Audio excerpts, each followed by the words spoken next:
Hey everyone, Paul Johnson from Laconia, Minnesota, and also part of the Laughing Trail Fly Tying Club.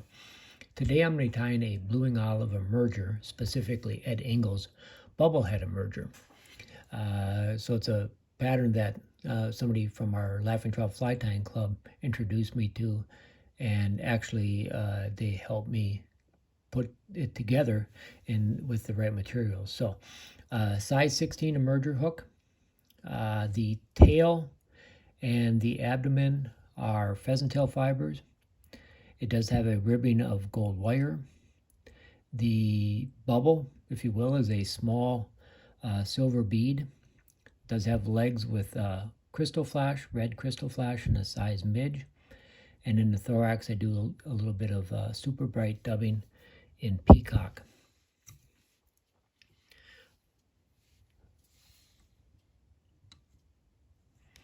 So size 16 emerger hook. I have a spool of 14-aught thread in dark brown. I'll start that just behind the eye of the hook.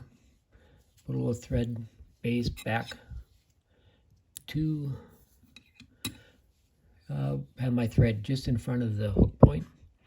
Now what the guys in the club did is they paid attention to an Ed Engle video that Typeline Productions put out, and it has a small silver bead put on a length of unwaxed dental floss.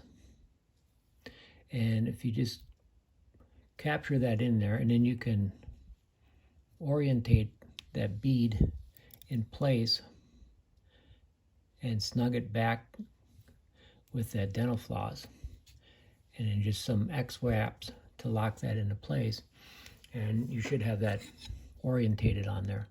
I tried to use some tippet, I tried to use wire, and nothing was working for me, but this dental floss trick, that's made it much, much easier. So now I'm going to take my tying thread just down the bend a little bit.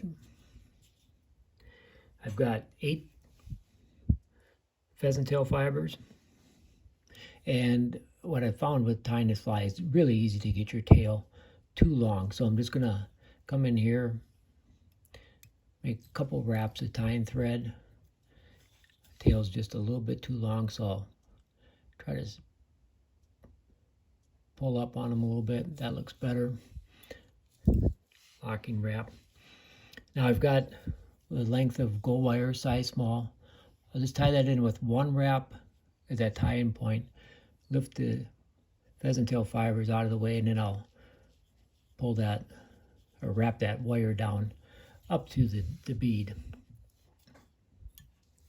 And just to make this a little bit easier, I'll use the rotary feature on my vise. So if you do that, or no matter what, you come around the hook point, you've got to reorientate that clump of pheasant tail fiber. So again, move it around the hook point and then get it pulled down straight. And then you should get a nice looking abdomen wrap forward. All right, so now I'll move that bobbin cradle out of the way, and I'll secure that pheasant tail fiber in with a couple wraps of tying thread, and then I can clip out that excess. And then I'll get 4 or 5 evenly spaced wraps of wire. Get that right behind that bead. I'll cut that off with a fingernail clippers. You can helicopter it, whatever's easier for you. And then with just a little bit of dubbing, just going to take a wisp, we'll build up a little bit behind that bead.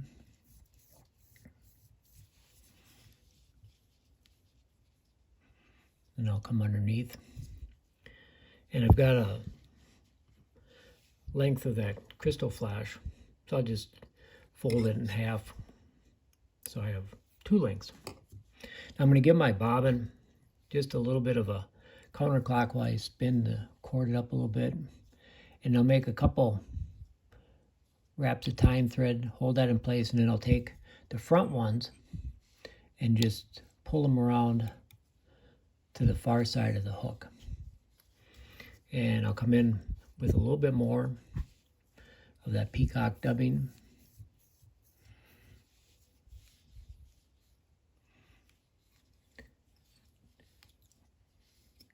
Underneath that bead. Try not to crowd the eye too bad like I just did. And then we can whip finish.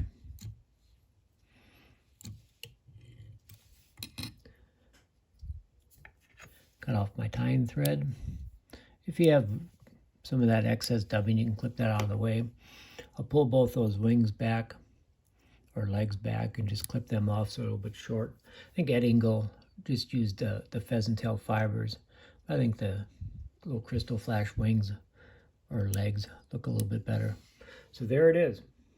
The Ed Engle Bubblehead Blueing Olive Emerger. Kind of a mouthful, but a super cool little fly. Thanks for watching. Appreciate it.